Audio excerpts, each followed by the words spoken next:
Well, it's been an absolutely stellar weekend for McLaren.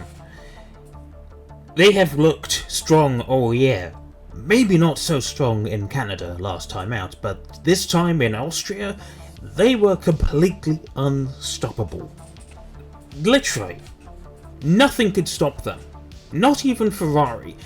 In fact, after practice, both drivers, Lando Norris and Oscar Piastri, predicted that their biggest challenge would come from the Red Bull of Max Verstappen.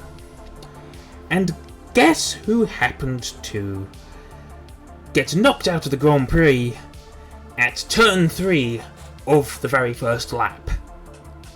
Well, none other than Max Verstappen. His first race retirement since Australia 2024, when he went out with a brake issue. This time it wasn't his fault. I mean, it wasn't his fault last time either, but he rarely has a retirement these days. He rarely doesn't score points. In fact, Spain was his worst result in several years, and that was due to a penalty, really. A big penalty for, nearly he did crash into George Russell, but that's beside the point. We're talking about McLaren this weekend, and they have been, as I've said, completely unstoppable. The two McLarens were this close the entire Grand Prix-ish. I mean, the biggest gap the gap was about 6, maybe 7 seconds. 6.7 I think was the highest I remember seeing, but it got down to 1.1 on the final lap, and the only reason it didn't shrink any further was because of traffic between Lando and Oscar. And fair play to both of them, they've been driving brilliantly this weekend. Apparently Lando had a bit of damage to his wing. I didn't see anything major, but if there was something that we couldn't see, it could well have been slowing him down just that little bit. He was looking like the stronger driver all weekend, despite the fact that he didn't take part in FP1. And even then, when Alex Dunn was taking his seat for FP1, Alex was in P4, a 10th behind Oscar. That is incredible pace. And it's just as well. I don't know what McLaren have done. We thought that maybe Mercedes had copied it, or managed to figure out how it worked, because they were looking strong last time out in Montreal. But this weekend, nope. So we thought that Mercedes had managed to figure out how McLaren were going so fast, and they were essentially the fastest car in Canada. But this time around, I mean, let's just look at the gaps, shall we? So the gap between Lando and Oscar at the end of at the checkered flag was basically 2.7 seconds, 5 thousandths shy. And then from Oscar to the next nearest challenger, the Ferrari of Charles Leclerc, in third place, that was 19.8 seconds.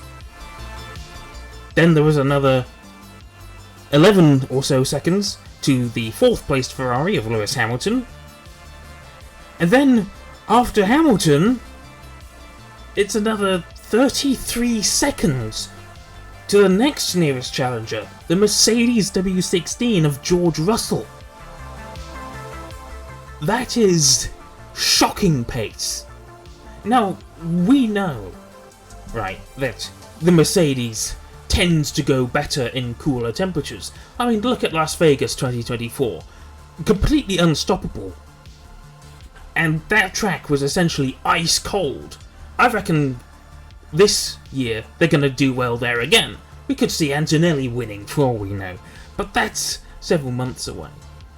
The here and now is on the Red Bull Ring in Austria, on this fairly hot summer day in Europe, Mercedes was absolutely nowhere. And then behind him it's Liam Lawson. And Liam, I think, was actually catching George towards the end. Like, the gap between... What was that? I'm not actually sure. Maybe I've got my times a bit wrong. Maybe that's just a time between the leader and the car in question. Either way, big gaps. I'm pretty sure the gap between Hamilton and Russell is about 30 seconds. The gap between Oscar and Charles is probably not 20 seconds, but still, it's a massive margin. It's closer than it was before. Hey, it's only 20 seconds, not 30 seconds, but for George and Mercedes, they're going to be asking a lot of questions. How the mighty have fallen for a team that scored 8 Constructors' Championships in a row and 7 Drivers' Championships. That is really bad pace. They just haven't been able to figure things out. The car's still decent, but they just haven't found that same race-winning pace that they had back in the 2010s and the early 2020s. With Lando showing so much pace, he said in an interview that he feels like he has the car back under him again for the first time in ages. And that's the general understanding that I have, that the MCL38, last year's car, was quite well suited to Lando, because from what I'm told, he sort of drives with his hands. He feels how the car is when he steers. But for Oscar, he feels with his feet. And the MCL38 just wasn't quite in Oscar's ballpark. Speaking of the MCL38, yay! I picked that up off the official site. Yeah, 2024 Ayrton Senna skin livery. Nice. But anyway, beside the point. MCL38 suited to Lando. Early season MCL39, this year's car, has been more suited to Oscar. Now sure, Lando had a good opening race of the season. He had a good fight with Oscar in Australia, and then Oscar just lost out through the rain and had to make up a lot of ground. But then Lando started to struggle, and I've been supporting him the best I can, but it's not like pure vibes aren't going to assist Lando. Like they didn't help when I was supporting Hamilton back in 2016. So, vibes aren't going to help Lando find his rhythm. And it was frustrating to see him constantly losing out, and I didn't understand until I learned that the MCL39 is essentially the other way round to the MCL38. Because the MCL39 has a bit of stiffer front suspension compared to its predecessor, and so it's now sort of a bit of a more numb feeling for Lando, who drives with his hands. He can't feel it as well, so he's struggling, whereas Oscar finds it's more driving with his feet, and that's why he's been so good this season. And Lando's received a lot of flack this season. He's received a lot of insults, and for simply daring to want to win a Grand Prix and to become a world champion, because apparently he doesn't deserve it. Because he can't drive it as good when the car hasn't been there for him. But last Grand Prix at Canada, Lando got the new front suspension, which seems to have brought it back to him a little bit. And sure, he made another mistake in Q3, but he was there in the Grand Prix, and had he not made another mistake in the Grand Prix, he could have well been past Oscar, and the gap today between Oscar and Lando would be just a little bit closer. Instead, he lost a lot of ground, just going the wrong way around Oscar. Bit of a rookie error.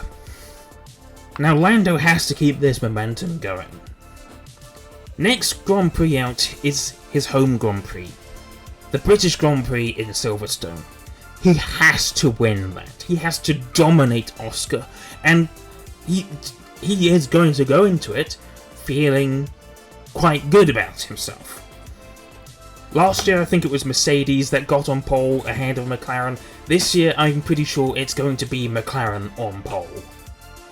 It's just a question of whether it's going to be Oscar coming back at Lando, or if Lando is, as I'm hoping, going to bring the momentum back.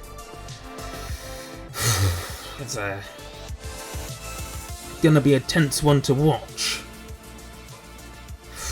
And I don't know if I'm looking forward to it or not. Elsewhere on the grid, Gabriel Bortoleto for Kick Sauber, scoring his first points of the season. 4 points, P8, could have been P6 had he just managed to nail an overtake on the Aston Martin of Fernando Alonso, who is actually starting to score some points now, thankfully. Good battle between them, and no love lost between them either. Wait, is that even the word I was looking for? They knew it was a good battle. And yeah, I'm sure Gabriel was disappointed he didn't finish in P7. But the moment Gabriel was getting out of his car, Fernando was right there, and they had a bit of a hug. Good sportsmanship, and especially because Alonso is Bortoleto's manager. So, good racing, bit of teaching moment going on there between Alonso and Bortoleto. And then Hulkenberg in P9 in the Sauber again. That's 6 points for Sauber this weekend. And the final points position goes to the Haas of Esteban Ocon. Of course, Liam Lawson has his best finish of his entire career. P6, 8 whole points. It's gonna... Blimey, how are these standings looking? Team standings, has it all been updated? Yes, it has. McLaren leading the way, 417 points. Ferrari in second, 210 points over Mercedes in third with just 209. 1 point short of Ferrari. So, Ferrari, even though they were miles behind the McLarens, had an uneventful race and a good result. And they're P2 in the championship now, even though they're not looking anywhere near like they could even be competitive. McLaren is, at the moment, far too strong. Mercedes could have scored a little bit better had Antonelli not crashed, and of course Red Bull didn't score a single point because Max Verstappen got knocked out on the first lap of the Grand Prix, and Yuki Tsunoda is still proving that the second Red Bull car is still built for Max Verstappen, and they ideally need a Max Verstappen cloning program instead of a second driver program. Williams having a very a race to forget, essentially. Both cars not finishing the race, or at least in the case of Carlos Sainz, didn't even start. Looked like he had his brakes sort of rubbing, not fully releasing on the rear. And so he nearly burst into flames in the pit lane. Like, I saw what I thought was smoke, and just maybe it was exhaust smoke, but no, it was definitely the car going up in flames, and they were good thing there were marshals and pit crew team members on hand to put out the flames and control it. Could have been a lot worse. But yeah, that's the second Grand Prix in as many... It's the second Austrian Grand Prix in as many years for Carlos, where his car has actually caught fire. Because you remember, back in 2022, his Ferrari just sort of deconstructed itself and then burnt itself to a crisp. So, not good. Good race for Racing Bulls as well. With those extra points, they pull ahead of Haas, and are now firmly in 6th. And if Williams continue to have more troubles, Racing Bulls could end up in P5 in the Constructors' Championship, which is something that the previous team principal, Franz Tost, had always aimed for. Like, he knew that they weren't going to do it, but every single season he said, we're aiming for P5. And this season may well end up being the first they could do it. Down in 7th, we have Haas, of course, with 29 points. Aston Martin, now that Fernando is actually scoring points, is 1 point behind with 28 points are in 8th. And Sauber, with that brilliant result today, are now firmly in the battle for P7, at least in the Constructors' Championship. 26 points, just 2 points behind Aston Martin and 3 points behind Haas. That's getting close. Alpine were looking better at the beginning of the season, but it's clear that even though the car seems to be better than last year's, it's just not good enough. Trailing in 10th and last in the Constructors with just 11 points. They need to bring in a whole bunch of upgrades, or unless they're just going to write their season off, because I reckon I would just put all their resources into next year. And of course, this is the last season of Renault engines in Formula 1, potentially forever, and it would be a real shame to see Renault leave the sport on a whimper like this, which is pathetic showing so far. Of course, driver's standings. With that retirement today, Max Verstappen's championship hopes are fading quite quickly. And yeah, he's dragging that car into positions it has no right to be in, but he can't do anything. There is nothing he can do. He's now, what is that, 46 points behind Lando, who is only 15 points behind Oscar. It is not going the way of Max Verstappen or Red Bull, and they're potentially finishing 4th in both championships. Further down the grid, Yuki Tsunoda, who had a brilliant start to the season in the Racing Bull, has now been overtaken by Liam Lawson, who had an awful start of the season in the Red Bull, and then they swapped places, and now Liam has more points driving for our Racing Bulls this season than Yuki Tsunoda has managed in Red Bull. The Red Bull second seat is a massive problem, so next year they have to do a lot of work to make it suit both drivers and not just one of them. They have to rely on a second driver. And that's not going to happen if they just keep building a car that only suits Max. Because today also showed what will happen when the team loses Max. Whether it's next year or in 2028, 29 when his contract expires. Without Max, they were hopeless. They were a backmarker. Yuki was trying his best, but he can't drive that car. I said on Reddit that the Red Bull car is essentially one size fits Max. It only fits Max, that car. And sure, even he's struggling with it. It's clear that Max Verstappen has shaped the Red Bull team too much in his image. And it's gonna be really tough for them to dig themselves out of that hole. Thanks for slamming at the door, by the way, you housemates. The McLaren duo of Lando Norris and Oscar Piastri, it is now firmly a two-horse race. They'd have to wipe each other's out several times this season for Max to even have a sniff of having a 5th championship. And of course a 5th championship in a row as well. He could have potentially been the 3rd driver in history to achieve that. 5 championships in a row after Michael Schumacher and Lewis Hamilton. But that's looking extremely unlikely at this point of the season. And now he has to try and salvage 3rd place in the constructors, in the drivers and the constructors, because there's no way Red Bull is finishing 2nd in the constructors without a second car, essentially. They are essentially a one-horse team. There's nothing they can do. And people calling for Yuki to be replaced are still smoking the copium that the Red Bull is actually a good car, when it is a car that is only good in the hands of a single man on this planet. I mean, I reckon even if Daniel Ricciardo came back, and tried to drive it, he'd still not be able to put in the same performances.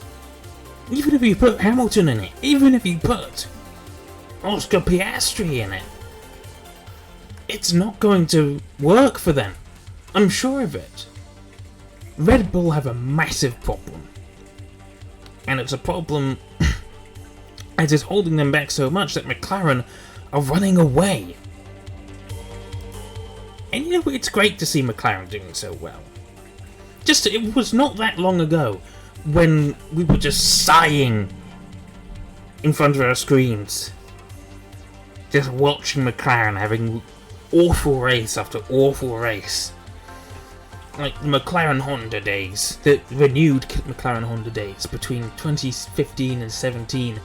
Ugh, it was painful to watch. That was when I was still fairly new to watching the sport. Then the McLaren Renault days, where we've got Last Lap Lando, Scenario 7, getting better.